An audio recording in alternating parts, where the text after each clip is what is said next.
My true story from Louisiana.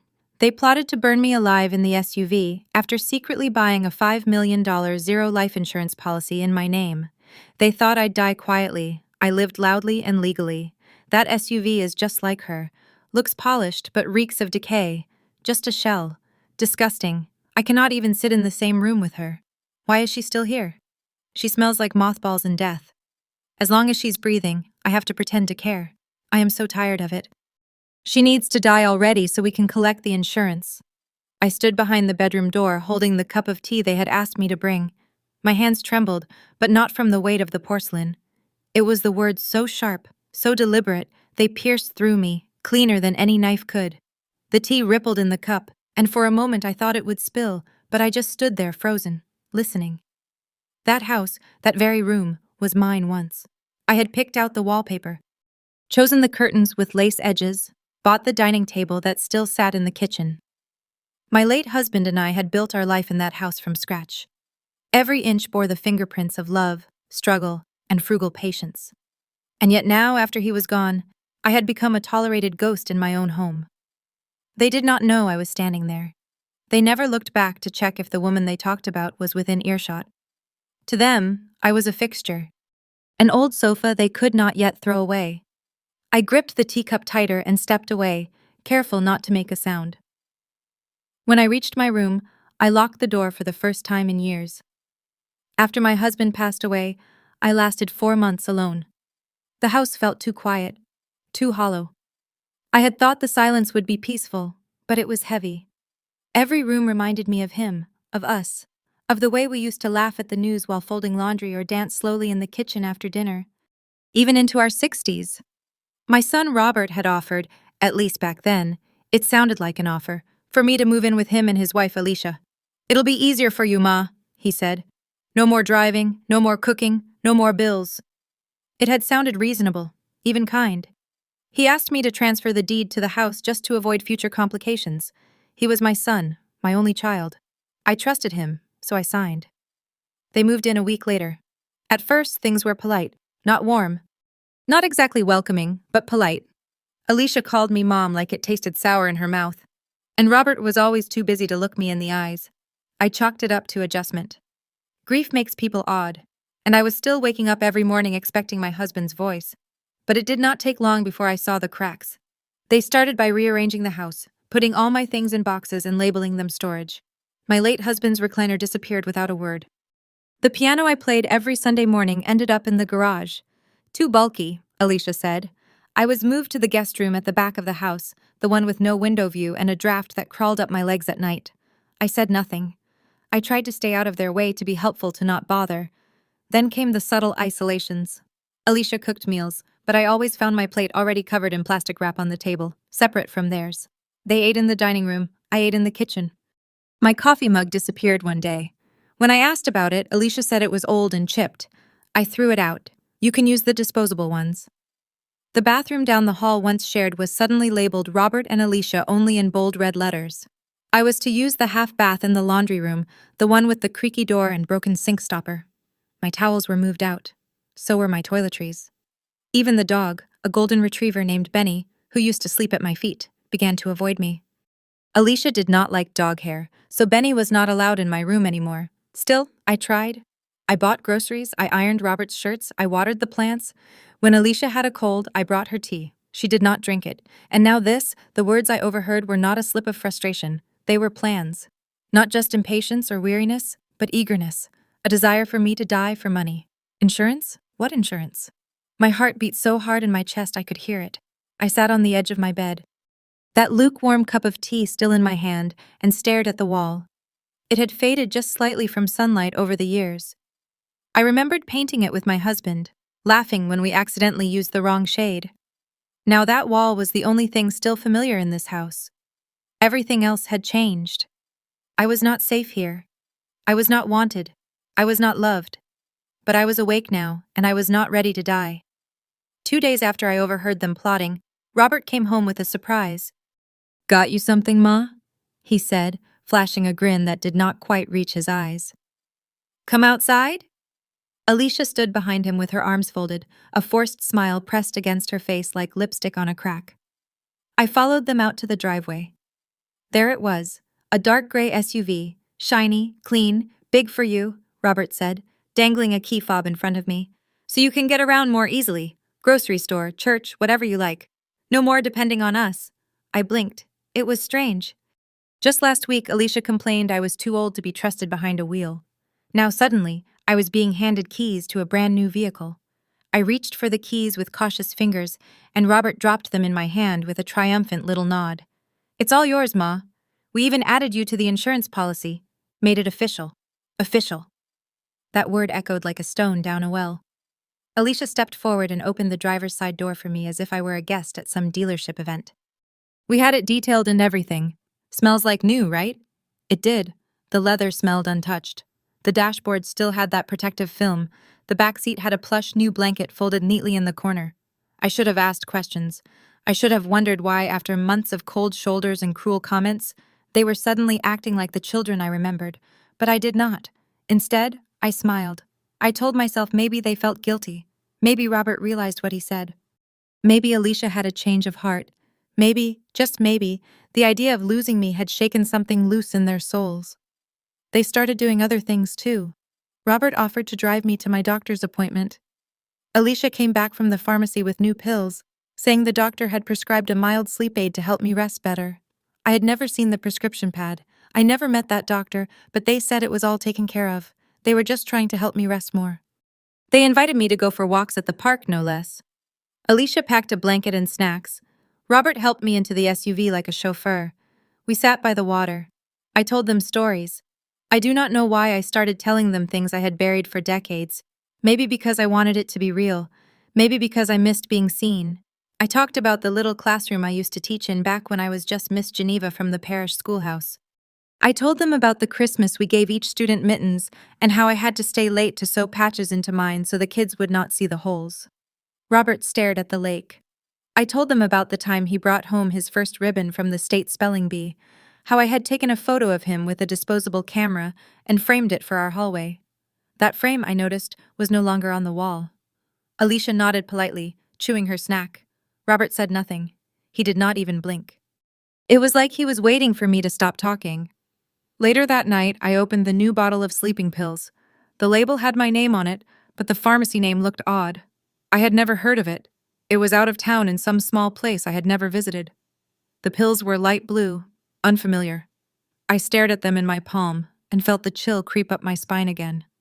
This was not kindness. This was choreography, a perfect little dance to lull me into stillness. The SUV was not a gift. It was a stage, a set piece for a story they were writing without my consent. The story of an old woman tired, confused, drifting off behind the wheel and dying tragically in a fiery accident. Except I was not confused, and I was not tired. Not anymore.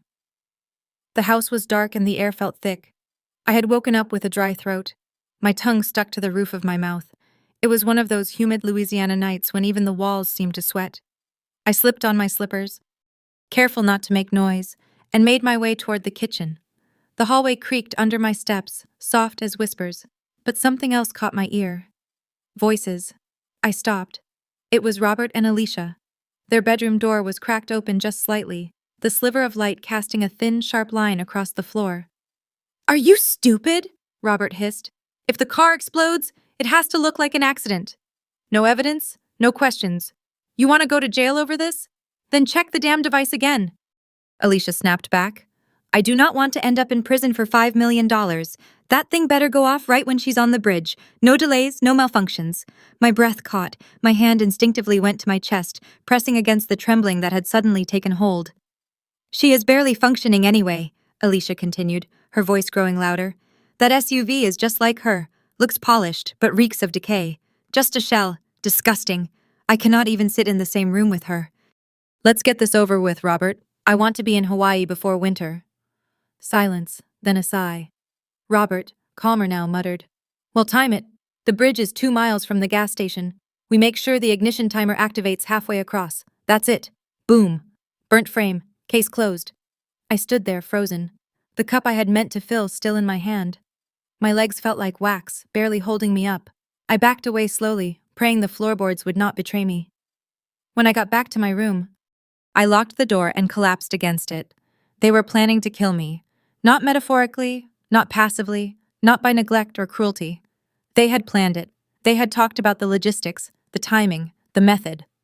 Alicia had called me a shell. Disgusting. Something to be discarded. I stared into the darkness of my room, my hands shaking.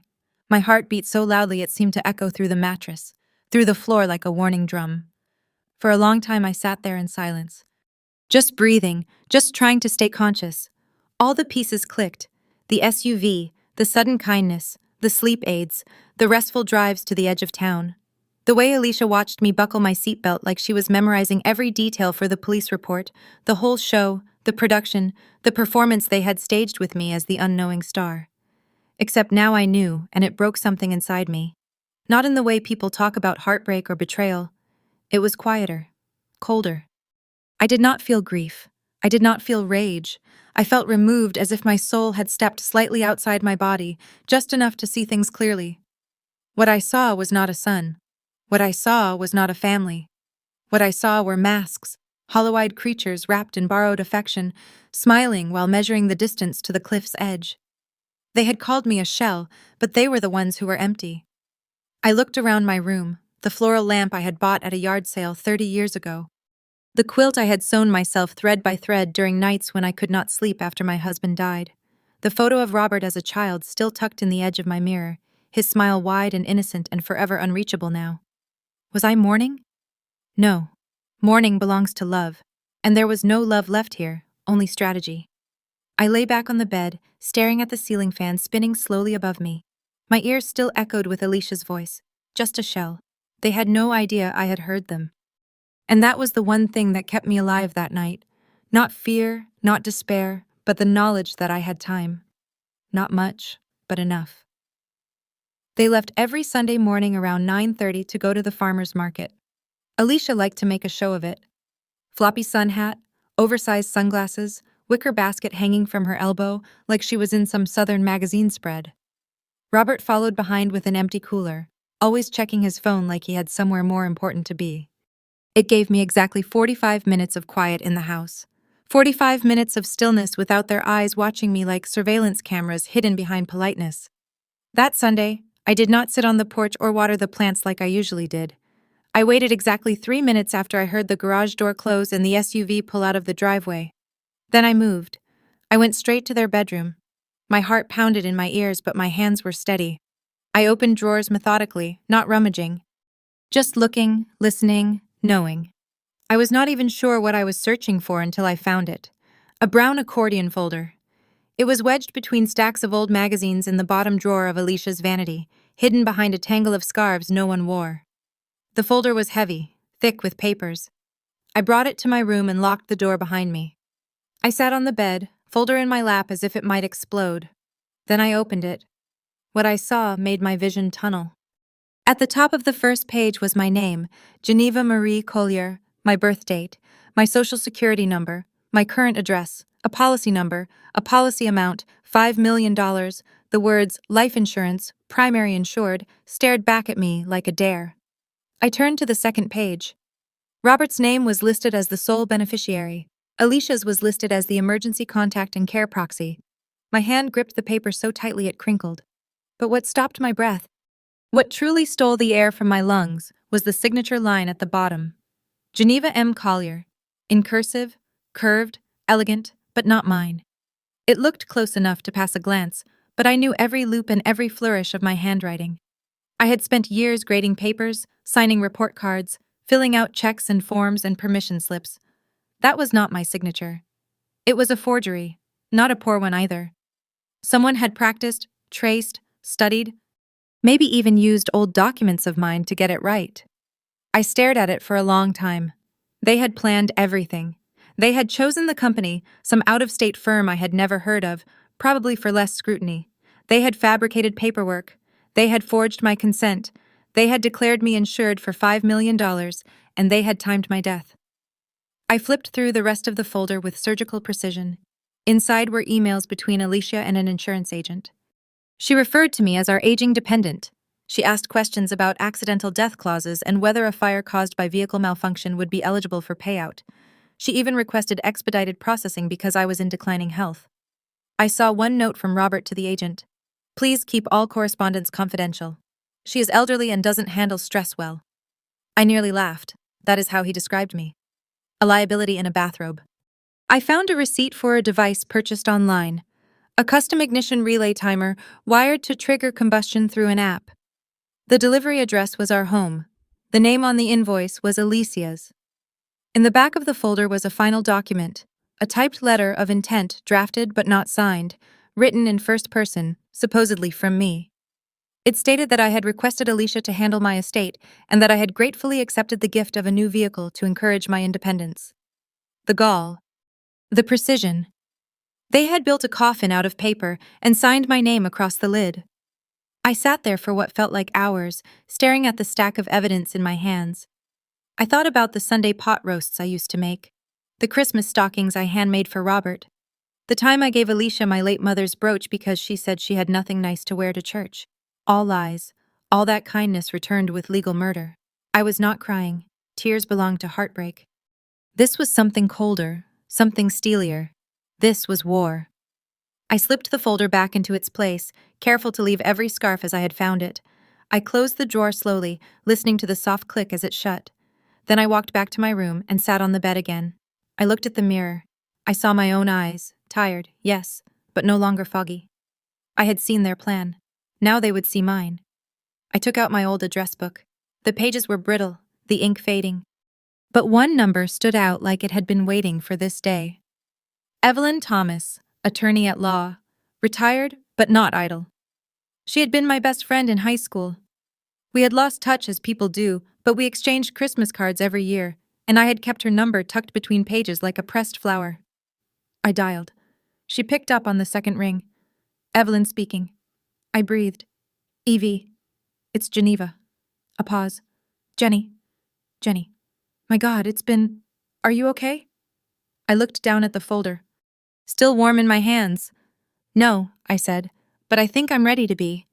And for the first time in a long time, I felt the faint outline of something rise inside me. Not hope, not yet, but resolve. And that would do. Evelyn Thomas arrived 3 days later. She drove herself in a dusty blue sedan, wore oversized sunglasses, and stepped out of the car like she was walking into a courtroom. Her silver-gray hair was tied back tight, and her blazer was crisp despite the Louisiana heat. She looked every bit the woman I remembered, sharp, poised, with that same no-nonsense energy that used to make the boys at school go silent. I opened the door, and for a second we just stared at each other. It's been a while, I said softly. Too long, she replied, stepping in and hugging me so hard I thought my ribs might shift. She smelled like peppermint and old books. We didn't waste time on tea or cookies. Evelyn set her bag on my kitchen table, pulled out a slim black folder, a small digital recorder, and a yellow legal pad. All right, she said, clicking her pen. Tell me everything slowly. No detail is too small. And don't hold back, Ginny. I need the whole truth. I sat down, hands clasped tightly in my lap. I told her everything from the moment Robert invited me to move in to the subtle cruelties to the SUV gift to the overheard conversation about the ignition timer. I described the forged signature, the $5 million zero life insurance policy, Alicia's emails about vehicle malfunction, and the letter of intent I never wrote. Evelyn listened without interrupting, only nodding occasionally or scribbling furiously. When I finished, she leaned back in her chair, folded her arms and said, "These two idiots think they're smarter than the law. That's their first mistake." I almost smiled. She tapped her pen against the legal pad. "We're going to do this right, Geneva. No confrontations, no accusations. Not yet. We build, we gather, we time it." She handed me a tiny recording device. "You'll keep this on you whenever you're in the house. They'll slip up again. They always do. Get them on tape. Clear, unambiguous words. I'll handle the rest." We spent the afternoon scanning documents. She photographed every page of the insurance folder. She used a magnifying glass to compare my real signature on old checks and letters to the forged one. "Not even close," she muttered. "Their arrogance will be our evidence." That evening, we went to look at the SUV. Evelyn was careful, gloved, precise. She opened the hood, checked under the dash, peeked into the trunk. She took pictures of the wiring near the ignition. "This isn't standard," she said, pointing to a device with unfamiliar wiring. This is a retrofit, probably off-market controlled remotely. Cheap but deadly. I felt my stomach twist. She saw it in my face. We won't let them get away with it, Jenny. Not on my watch. Back inside. She pulled out a checklist. Here's what we need. Audio recordings of intent, more digital traces, emails, text messages, app purchases, anything. And one controlled witness, someone unrelated who can testify to their treatment of you. Think neighbors, caretakers, mailman, anyone who's seen or heard something. I nodded slowly, my mind already scanning through faces and names. Evelyn packed up as the sun dipped below the cypress trees. Before she left, she turned and looked at me with eyes I hadn't seen in years. Not just as a lawyer, but as the friend who once stayed up all night with me after my father died, braiding my hair and telling me I'd survive anything. You're not alone in this, she said. And you're not crazy what they're doing. It's premeditated attempted murder, and we're going to bury them with their own paperwork. I stood at the door after she left, holding the recorder in my palm. For the first time in weeks, I didn't feel like prey. I felt like proof. I started pretending 2 days before I left. I shuffled slower than usual, let conversations trail off mid-sentence. Once I left the kettle boiling until it screamed like a siren. When Alicia came storming in, I stared at the steam like I did not understand what it was. She looked me over with that glint of cruel satisfaction. She's finally slipping, she muttered under her breath. Good. I dropped a fork at dinner and stared at it like it belonged to someone else. I repeated the same story about my old classroom twice in one day. I laughed at the wrong moment when Robert made a joke. They started whispering again. This time they were not angry whispers. They were confident, triumphant. They believed the end was near. They thought I was dissolving week by week into the harmless old woman they needed me to be. That was my gift to them, my final performance. At 4:07 a.m. on a Tuesday morning, I slipped out the front door. I wore the same shoes I had worn to my husband's funeral. I packed no bags.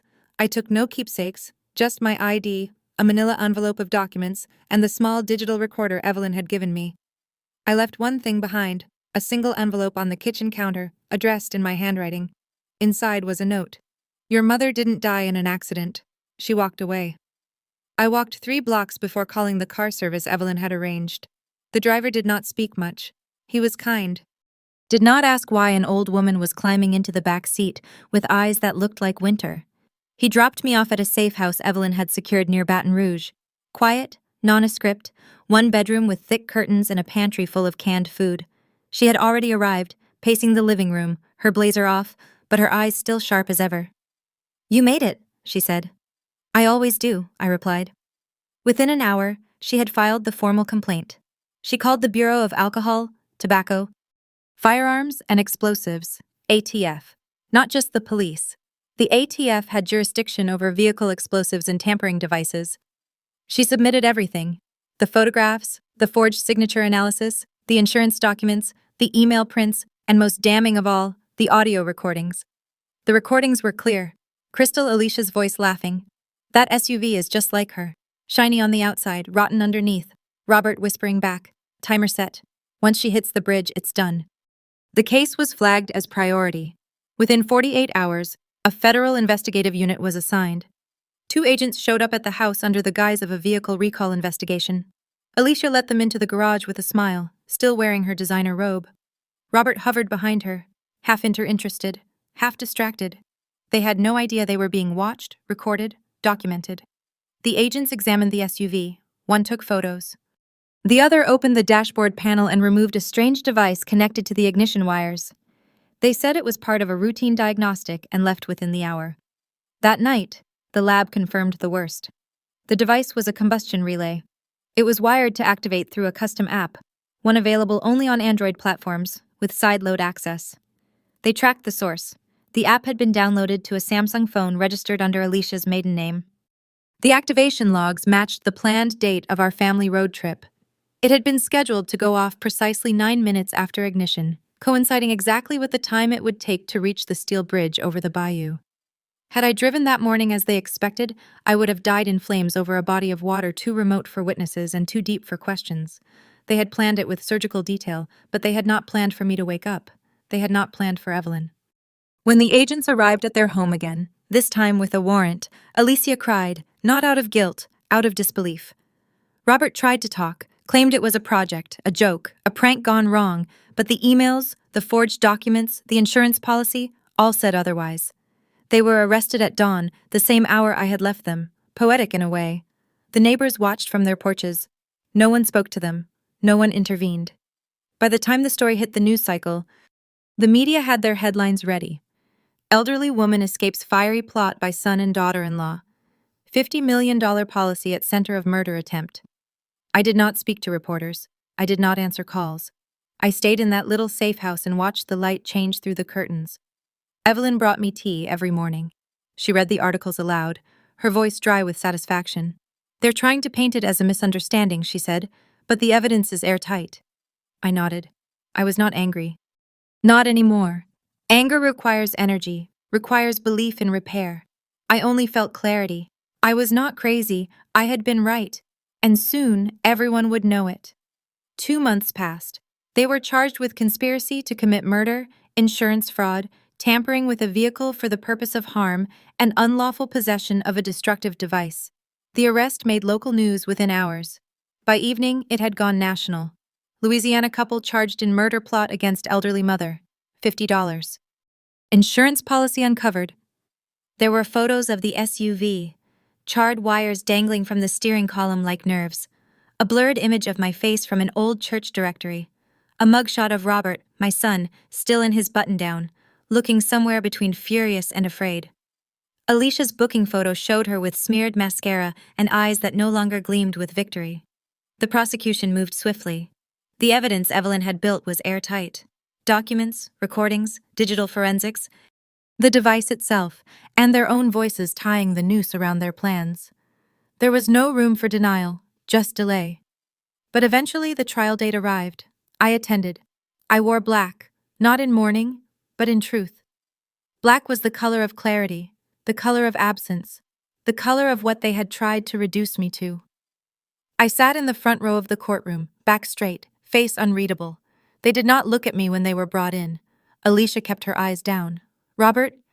I watched him scan the benches, searching for someone who might offer him comfort. He did not find it. He was thinner, paler, as if the very guilt had carved through him. But I did not feel pity. I did not feel anything except a sharp, humming stillness. The trial lasted 5 days. The prosecution laid out everything.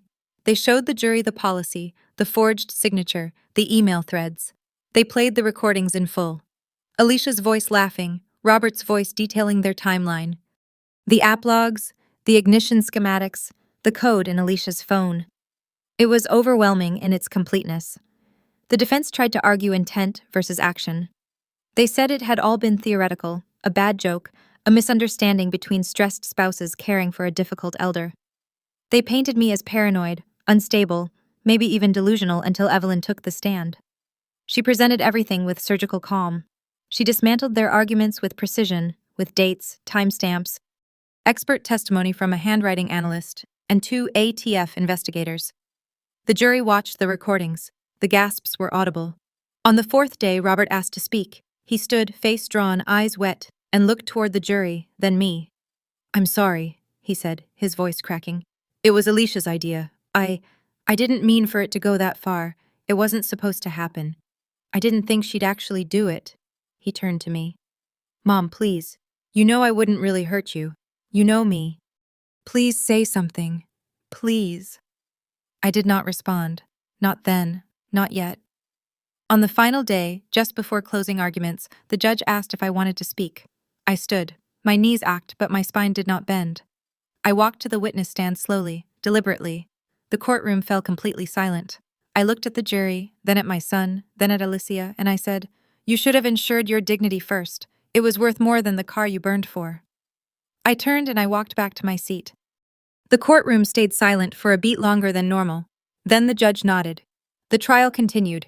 The jury deliberated for 3 hours. They came back with unanimous verdicts. Guilty on all counts. Sentencing was scheduled for the following month. The judge denied bail. Robert and Alicia were led out of the courtroom in shackles, their future burning down the way they had hoped mine would. I left the courthouse quietly. No reporters, no cameras, just Evelyn beside me, her hand lightly on my elbow. "You didn't have to speak," she said. "I did," I replied. I needed to remind them what they tried to erase. She nodded, and we walked into the Louisiana sun, brighter somehow than it had been in months. I live in a small apartment now, tucked away near the Mississippi River, where the wind smells faintly of wet earth and river salt. It is not grand, but it is mine. There is a single bedroom, a narrow kitchen, and a window that lets in the soft golden light of early mornings. I rise before the sun most days, just as I used to. I boil water in a worn steel kettle, spoon out exactly 1.5 teaspoons of black tea, and wait for the steep. No rush, no voices, no footsteps behind me pretending kindness, just peace. The first sip always burns just a little. It reminds me I am still here. No more whispered insults passed behind cracked doors. No more icy plates left alone on cold countertops. No more pretending not to hear the weight of contempt. Now it is only me and the quiet. I write in a leather-bound journal Evelyn gave me. I write down what I remember.